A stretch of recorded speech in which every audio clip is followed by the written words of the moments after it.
वैसे तो पूरा कोर्स लेके आपको तैयारी करनी चाहिए। अगर आप अफोर्ड नहीं कर सकते तो इंग्लिश ज़रूर लें, 100 इंग्लिश ग्रामर लेक्चर जो हर टेस्ट में आपके आते हैं।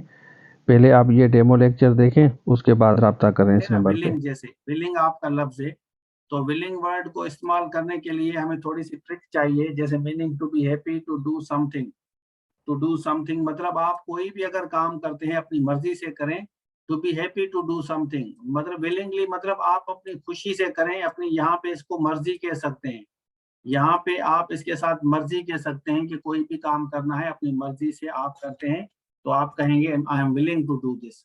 तो विलिंग के बाद हम ज्यादातर जो है इस तरह इस्तेमाल करते हैं, सेंटेंस कोई भी होगा तो उसके बाद टू का लफ्ज इस्तेमाल करते हैं। जैसे यहाँ पे well I am willing to go, तो यहाँ टू लगेगा उसके बाद गो लगा सकते हैं। I am willing to do, आप टू लगेगा आप डू लगाएंगे। I am willing to help you, तो टू हेल्प यू। तो विलिंग के बाद हम ज्यादातर जो इस्तेमाल करते हैं वो आपका आता है इन्फिनेटिव, लेकिन टू इन्फिनेटिव, एक बेयर इन्फिनेटिव होता है, दूसरा टू इन्फिनेटिव होता है। ठीक है, तो आप विलिंग को इस तरह इस्तेमाल करेंगे स्ट्रक्चर के थ्रू। I am willing to do, they are willing to go, he is willing to help me, I am willing to teach my students मतलब मैं खुश हूँ, मुझे खुशी हो रही है, अच्छा लगता है। तो यहाँ मर्जी की मीनिंग ये है कि to be happy to do something if it is needed sentence. You said you needed a volunteer, well I am willing, तो यहाँ आई एम विलिंग मतलब मैं कर सकता हूँ, मैं राजी हूं करने के लिए। उसके बाद है विलफुल। अब सेड आर डन डेलिबरेटली, तो intent or intentionally, sentence wilful killing is a grave breach. अब यहाँ पे देखिए मीनिंग आपको यहाँ पे आपको नजर आएगी। सेड आर डन डेलिबरेटली, कोई भी अगर आप काम करें जानबूझ कर करें, उसमें किसी को नुकसान पहुंचाना हो, किसी को कोई भी चीज करनी हो, तो ज्यादातर ये आपको इस्तेमाल हो रहा है सेंटेंस में।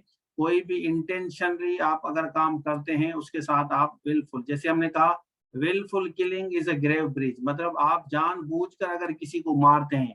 यहाँ हम लिख रहे हैं जानबूझकर, ठीक है, डेलिबरेटली मतलब जानबूझकर अगर आप किसी को मारते हैं तो वो बहुत बड़ा गुनाह है।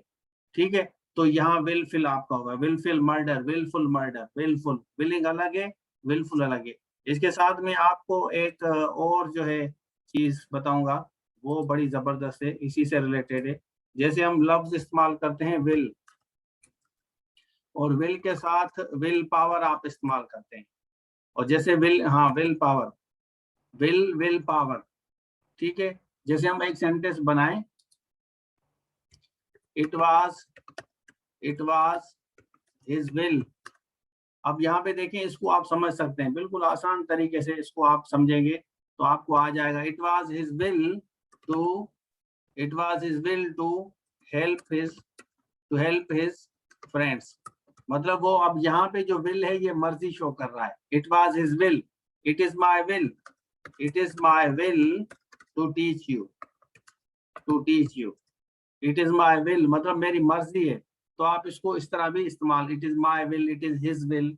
व्हाट इज, सवाल किया जाता है what is your will about going to the party, what is your will about going to the party मतलब आपकी क्या मर्जी है, पार्टी, मर्जी यहाँ मर्जी का शो होगा। ठीक है, इसी तरह आपने लफ्ज इस्तेमाल किया will power, it is, it is the only will power, it is the only willpower that helps you, it is the only willpower that helps you to understand, helps you understand, that helps you, to भी लगाए ना भी लगाए तब भी सही है, to understand life, it is the only willpower that helps you to achieve कर दें, to achieve your target। ये आपका विल पावर है, ये आपका जज्बा है, जोश है, वलवला है, जिसकी वजह से आप टारगेट हासिल करते हैं। अगर किसी बंदे के पास जज्बा नहीं है, विल पावर नहीं है, तो वो कुछ भी नहीं कर सकता। क्लियर है? चले एक सेंटेंस बनाए। हाँ नाउन भी है, बिल्कुल नाउन भी है। हम चले एक सेंटेंस बनाए विल का।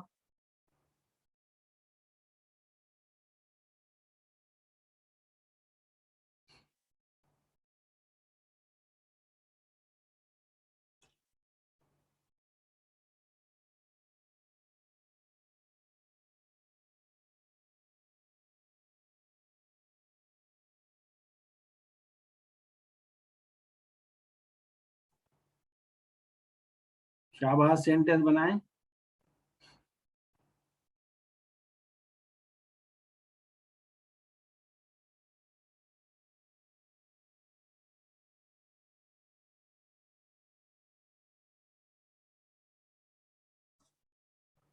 विल पे या विल पावर पे बनाएं, थोड़ा सा आइडिया लेना चाहता हूं कि आप लोगों को समझ आया है।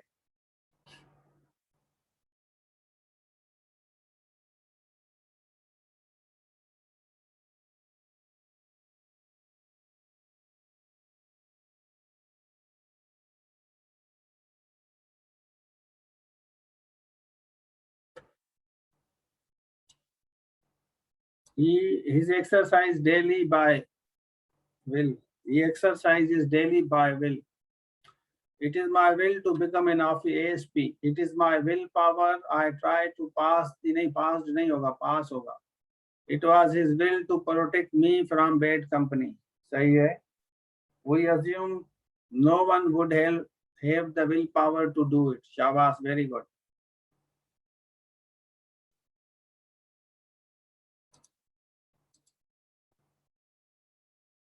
बिल्कुल सही है, सही सेंटेंस बनाए आप लोगों ने।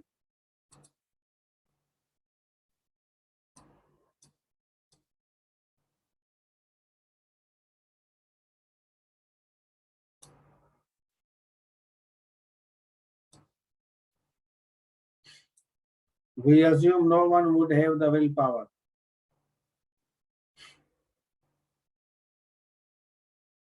It is a willpower to do this. शाबाश।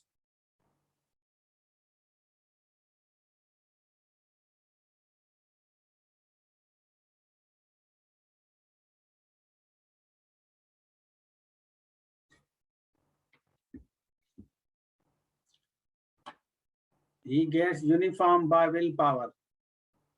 For many, weight loss is not just a matter of willpower. शाबाश, very good.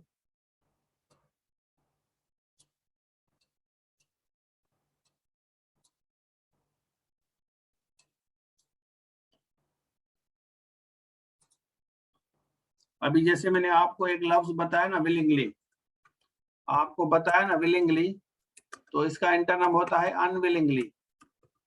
अनविलिंगली जैसे हम कहते हैं he did it willingly, माना अपनी मर्जी से, और he did it unwillingly. In many questions whether there is such a thing as a willpower, सही है। willingly unwillingly भी आप इसको इस्तेमाल कर सकते हैं। तो ये आपको समझ आने का मकसद ये है कि जैसे कॉन्सेप्ट में आपके आ जाए कि इन स्ट्रक्चर को इस्तेमाल करने का रूल क्या है। चलें आगे चलते हैं। विल पावर हो गया, फिर आते हैं ऑर्डिनेंस। अब ये सवाल ये भी ज्यादातर पेपर में आते हैं। ऑर्डिनेंस आपके जो है ज्यादातर पेपर में ये सवाल आता है, a law or rule made by a government or authority. Sentences. City Ordinance 126 forbids car parking in this area. All military weapons together with ammunition, combat vehicles, etc. and the equipment and supplies used in service these, and don't touch any military ordinance that may be found lying around.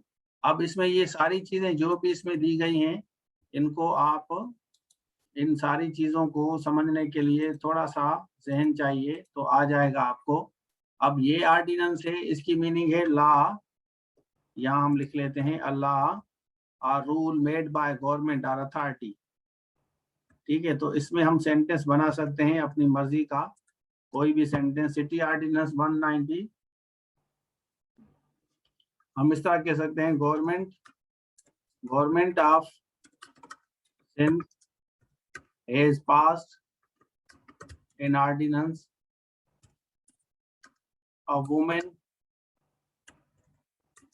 एक आठ दें, has passed women rights ordinance, women rights ordinance। तो इसकी spelling check कर लें, इसकी spelling check कर लें, फिर दोबारा इस तरह ना हो कि इसको आप गलत लिखें।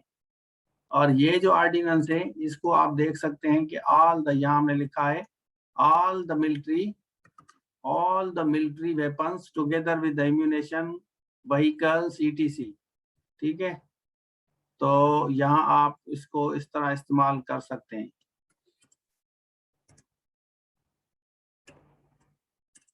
व्हीकल सीटीसी ये आका हो गया। ऑर्डिनेंस मतलब फैक्ट्री जो होती है ना, फैक्ट्री में ऐसी फैक्ट्री, जैसे हमने ऑर्डिनेंस फैक्ट्री है वहाँ कैंट में ऑर्डिनेंस फैक्ट्री है जहाँ पे आप वेपन रखते हैं, मिलिट्री के गाड़ियां होगी, बम होगा, अम्यूनेशन होगा, बंदूक होगी, पिस्टल होगा, तो उसको ऑर्डिनेंस आप कहेंगे। Do not touch any military ordinance. Military ordinance यहाँ पे शो कर रहा है कि मिलिट्री आइटम्स कोई भी चीजें हैं जो वेपन से रिलेटेड हो, that may be found lying around the area, around this area. ठीक है, तो यहाँ पे आप इस ऑर्डिनेंस को इस्तेमाल कर सकते हैं और ये ऑर्डिनेंस आप